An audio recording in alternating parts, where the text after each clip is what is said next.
Students, today I am going to discuss the fourth lesson of history, literary heritage of India. Language is the medium for communication. In the beginning, various dialects were spoken to communicate thoughts, feelings, etc. Gradually, script was developed and a standard written language came into existence. Eventually, this led to the creation of literature. Indian literature is also known for its uniqueness and diversity. One of the important languages which we speak today also is Sanskrit. It was used to communicate and a variety of books were written. Nowadays, Sanskrit is mainly used in religious ceremonies. Maharshi Panini, a great Sanskrit grammarian, wrote a book Ashtadhyay, a book on grammar in the 4th century. Sanskrit, which was predominantly used by the Aryans, was used by scholars and sages. The Harappans also had a script, but it cannot be deciphered, so we do not have much information about their literature. Let us begin with ancient Indian literature. Among the ancient literature available in India, we have the Vedas. There are 4 Vedas. Vedas means knowledge. The oldest is the Rig Veda.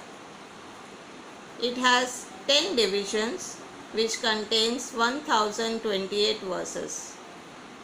The verses were used during prayer and yagnas.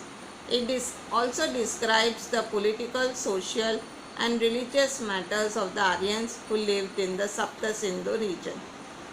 The second Veda is the Sam Veda. It describes the method of recitation of the verses of the Rig Veda.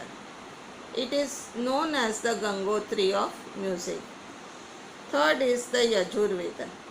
It is called a Veda of Yagnas.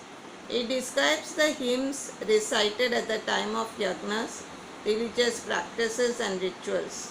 It is composed both in prose as well as poetry. The fourth Veda is the Atharva Veda. It describes various types of rituals and sanskaras. Upanishads. Upanishadic literature gives a vivid description and analysis of the beginning of the universe, the mysteries of life and death, materialistic and spiritual world.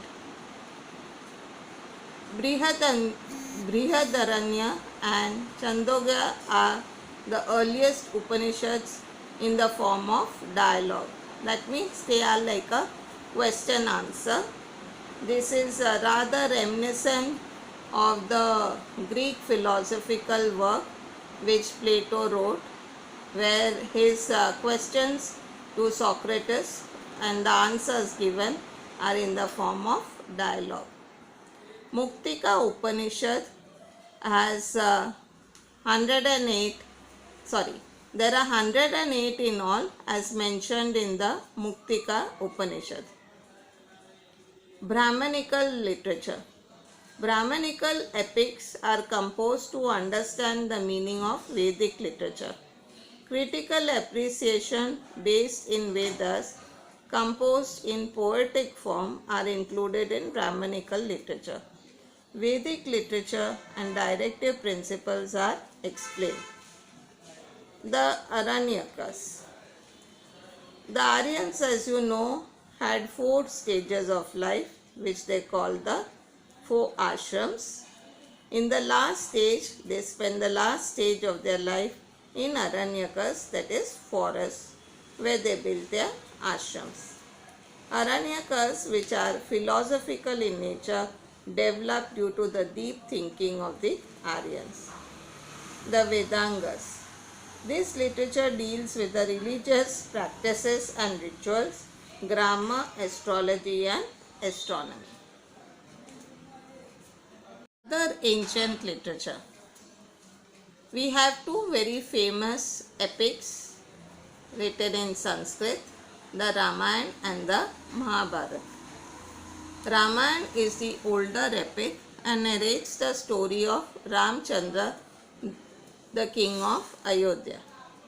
The Mahabharata is the world's largest epic. It has 1 lakh verses. It describes the war between the Kauravas and the Pandavas. It has numerous other stories too. The Bhagavad Gita is a part of the Mahabharata and explains deep philosophical principles. Moksha or salvation can be achieved through jnana, karma and bhakti.